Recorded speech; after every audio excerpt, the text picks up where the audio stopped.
you. Hi, it's me again. Hello. See, I use the word hi, right? Yeah. So, is that formal or informal?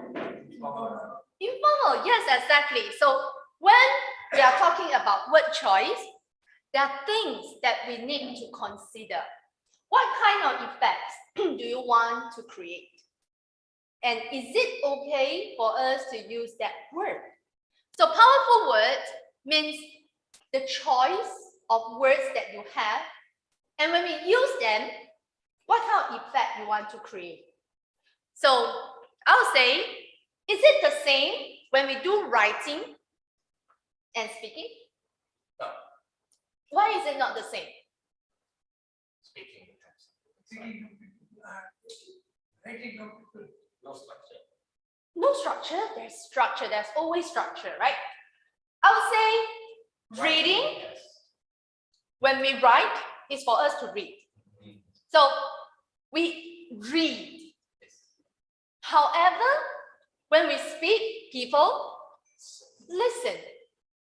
And when it's not conducive to ears, means there are a lot of big words coming, flying over in the air. It's not ears friendly. Do you agree? Yes. But when you read, it's okay. Because we can think about it. We can rethink about it. That is why recently,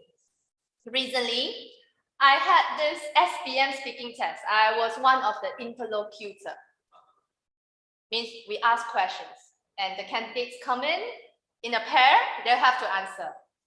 This is the question about the daily routine. When I ask, we have a fresh grad here. Let me ask, Beckham. What do you see on the way here today?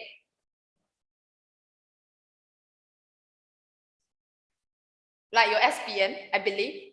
Last year, you were asked similar questions like that because I was also the interlocutor last year. So I know the questions. So how do you answer? What do you see on the way here today?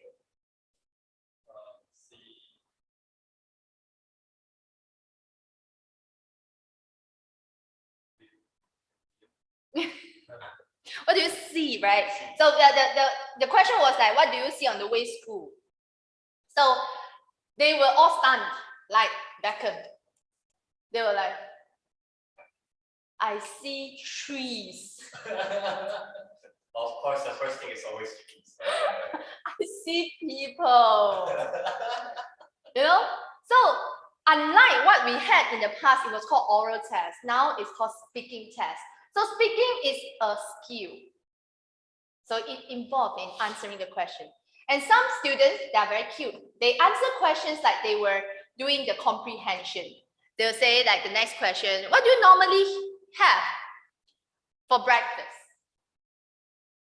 I normally have for breakfast bread. So you are doing the speaking, you are not answering the questions like comprehension. So you do not have to answer it that way. I have nasi lemak, as simple as that. I eat bread. So that is called speaking. So that is why writing and speaking is different. Writing, we can use very structured way, big words. You know, sometimes twist here and there a little bit with the comma everywhere. However, when we speak, it has to be precise and concise because it's for the ears. That is why some teachers, that was like 20, 30 years ago, I think. Some teachers, they read from the textbook. Is it effective? Sometimes. I would say they will have to digest and then express it in their own words for students to understand. If not, then please read from the textbook. What's the point of having the teacher there? Right? Okay, so that was old time. Okay, so powerful words. What we want to say. There are few ways to express powerful words. First is called literal. So remember we use the word literally. So what does it mean? Direct meaning. Yeah, direct meaning. I say you are beautiful. You are beautiful, Alison, you are beautiful. Yes, because that's literal. Direct and clear. That's literal. She's beautiful. If I say someone, well, she is beautiful. Do I mean literal meaning? I don't think so. Okay. So that's figurative. Figurative means on the surface it says this way, but when I say, okay, she's beautiful, do I really think she's beautiful? Not physically. Not really, right? So that is the kind of figurative language, okay, to convey creative and original thoughts. And most of the time when people say, okay, it doesn't mean okay. So that is what we call figurative. Means there's a hidden meaning beneath the word itself. For example, what do you want to eat for dinner later? Anything. Correct, but this anything doesn't mean okay lah, nasi lemak. Too fat lah. Right, okay, that is called figurative. Very easy to understand. And informational, sometimes there are languages that we can use combining literal and figurative to make it informational. And of course, there are also inspirational language. This is, lately, I came up with a sentence that I find that is impactful and influential to a lot of people. That's why I like to end my speech, Most of the time I have to do speech, opening speeches, closing speeches. Sometimes you say, hey, come, group director is here, come, give a speech.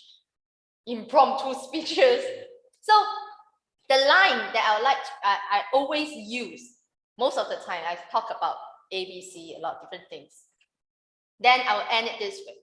In Toastmasters, we learn, we grow, we excel together. Powerful? Okay, right. So the word you choose, is it inspirational? Will people take action? I want to join Toastmasters. Yes, that's what I want you to do. Join Toastmasters. Right? So that's inspirational. Okay? And word choice, when we choose the words, what are the words? There are different structure, right? So how do we choose the words? Okay, first of all, audiences, who are you talking to? When I talk to teenagers, we have to use their language. When we talk to professionals, we have to use the professional language. We talk to parents, we have to use parents' language, engage with them. So the audiences. And then the context. Context means, is it formal or informal? Right? And the effect I demonstrated, right? The effect that I want to create. So the factors of choosing the word, I would say we have to think about these three factors. What kind of effect? Who are you talking to? And is it formal or informal? So you can consider all these three factors. So audiences, like the age group, knowledge level, and profession. For example, if I'm going to introduce my product, I have no products. I'm a teacher. So for example, a product to everyone, but they know nothing about it, like AI, for example. People do not know about AI. I can't straight away say, oh, AI is good. It uses the logical thinking and artificial intelligence will do. Then people will say, speak English, So you have to determine what kind of language you want to use. For example, when you say, oh, AI is like a person. He knows everything, but you have to ask the question, then only it can provide you with the answer. You want to take the photo first? Yeah, okay, sure, why not? Okay.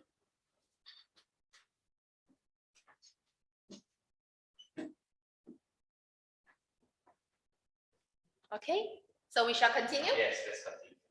All right, so that's the first thing. Who are you talking to? And then use the language that they understand. Okay, then the context, of course, formal and informal. When we speak to a group of friends, like in my class, when I teach, I tend to use informal language. I'll include some of the crutches purposely because that's how students speak. You don't want to be like, a lot different from them. However, when we talk about something serious, we use standard English when we explain. So that is the difference, how we can change between formal and informal context. So if you are going to give a speech, do you remember Michelle Yeo's speech? That line has been going viral. Ladies, don't let anyone tell you are past your prime time. I like it because compared to her, I'm much younger. So we have room for improvement, right? Okay, so we can still grow. Yeah, so don't let anyone tell you you are past your prime, right? Okay, so that is why, and I think a Toastmasters actually they were interviewed about the award winners' speeches, and he said he actually commented some of these award winners how their speech become impactful. If you want that, it's in the magazine Forbes. Past world champion commented their speeches, so it was good. I think I forwarded the article somewhere in my clubs group. If you want it, I forward to his CP. Yes, sure. So it's very meaningful.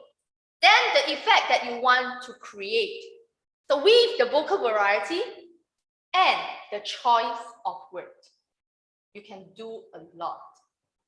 That is why people say words are powerful. It can save someone. It can also kill. Right, right. People say what people say is dangerous. Okay, it's so scary sometimes. And I have students who tried to test you or challenge you. Then later in that year, they say, "Teacher, you changed me." I say, "Good. I didn't change you because you want to be changed." Right. So that is how we can create different effects. It can be humorous, motivating, and inspiring. So the words that we choose is very important. Okay. And should we choose positive or negative words? Depending on the environment. Depends on the effect you want to create. If you want to hurt someone, that's negative. But if you want to help someone, inspire someone, use positive words, right? Okay, so we have neutral words. Okay, so like for example, I could hear my neighbor's music. Neutral. All right, then lightly positive, you can say, "Oh, bass pounded through the walls, lifting my spirits and urging me to sing along." That's the descriptive language that you think, wow, is something nice. Negative, "Oh, sound shattered through my living room, causing pain in my ears. It shook the furniture and rattled the pictures on the wall." Right?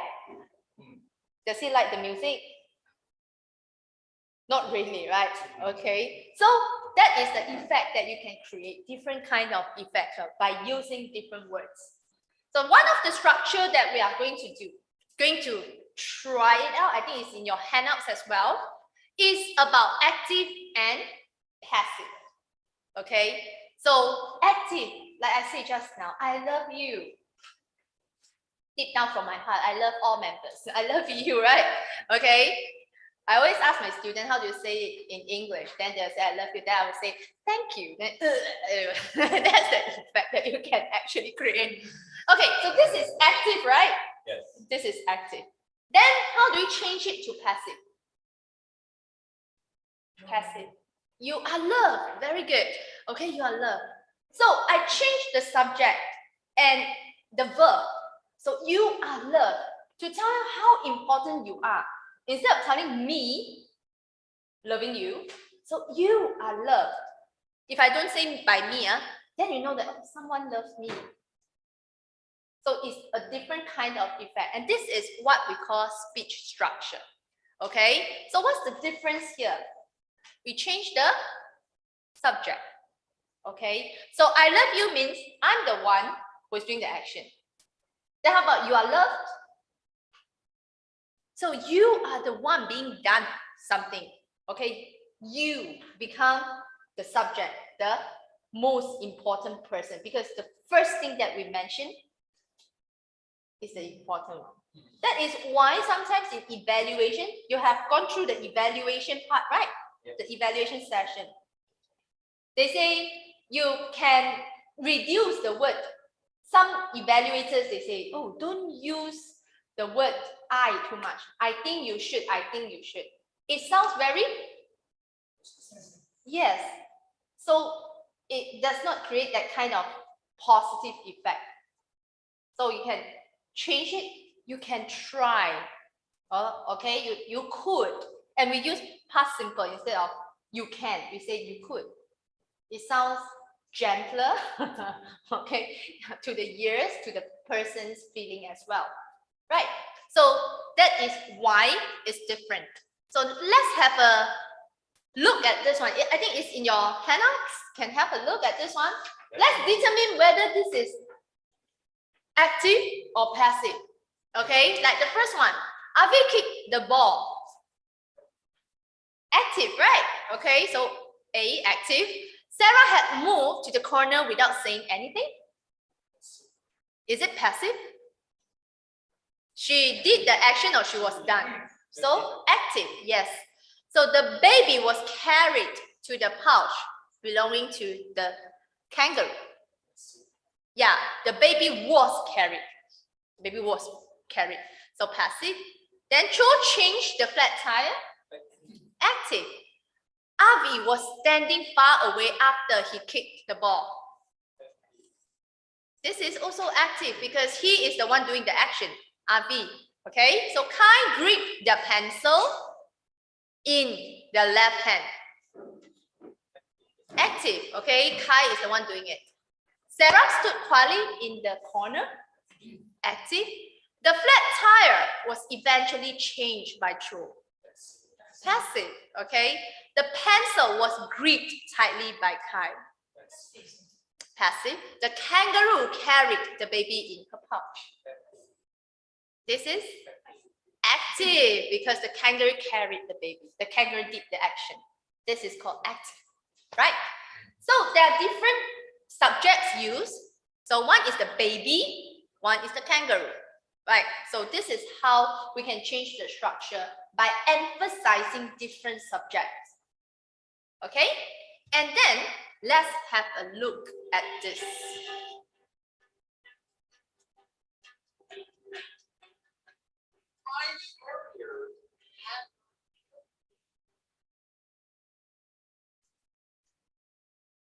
And yours will not kill you. What was it? This is what Emily said. The victory is not in the result. The victory is in the trial.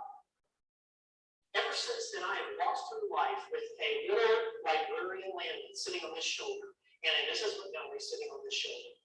When I tried and gave my very first speech, which was a train wreck, Mrs. Landon told me, you should never try that again. But Mrs. Montgomery reminded me that failure had taught me lessons that could be a springboard to future success. She was right. But her words really were true for you. And let me tell you why I know this. For years, Toastmasters has been the place where leaders are made. You are here in some way to increase your leadership skill. And this world desperately needs leaders who will create fertile soil for innovation, said, no, we're just going to cancel contests. We'll cancel the convention. We'll pick it up again next year. But instead, they decided to try something new, this virtual experience. And yes, there have been glitches, but that's what innovation is like. Glitches happen. And the lessons that they have learned take us miles beyond those organizations that just canceled. If you want to fix persistent problems, someday, somewhere, somebody is going to have to try something new. And as the leader, have the opportunity to encourage that effort that might fail, for a chance to find the future. The future is in the try. Be a Montgomery leader. Encourage risk. Try new things. The victory is not in the result, my friends. The victory is in the try. See how he ended his speech? Powerful? Right, okay. So, the impact of word choice. Okay, so you see, he mentioned the word try as a noun. It's in the try. So, failure did not kill me. Use the word kill, right? So, when we use different part of speech, did you know part of speech? Noun, verb, adjective, and adverbs. Okay, for students, word formation part. UEC, yeah? Right? That is one of the way we choose the words. What kind of effect you want to create? So let's see. For example, noun, verb, adjective, and adverb. This is what I teach every day. Because when you know which word you need to use, you know what kind of effect you want to create. So if I want to emphasize on the noun, I can say, this is a demonstration of vocal variety. I use the word demonstration. He demonstrated the vocal variety in his speech, Mike Carr, right? So he demonstrated. So the way is I'm emphasizing what he has done, right? Then the demonstrated methods are useful for vocal variety. I'm talking about the methods now. However, from the same word family, demonstrated. The demonstrating video is to help you in using vocal variety, right? So I'm telling you the video that you just watched. And he is demonstrative. Demonstrative means good at expressing feelings. You feel him, do you? Yes. That's why he was the champion of that year, the first year when pandemic hit. So he was really great, right? Then he spoke demonstratively. See how we use different parts of speech? We emphasize on different things, right? However, it's from the same word family, demonstrate. Okay, so this is how we choose the words because of the effect that we want to create. The main point, the stress in the sentence that we want to show. Okay, so you can also try to choose the words that you want to use in your speech to create different effects. So what's next? So your next step is to prepare, practice, invite your family to listen to your speech, and also learn. Again, where do we learn? Here. In Toastmasters. Thank you very much, and let's pass the stage to organizing chair, Louis. Thank you.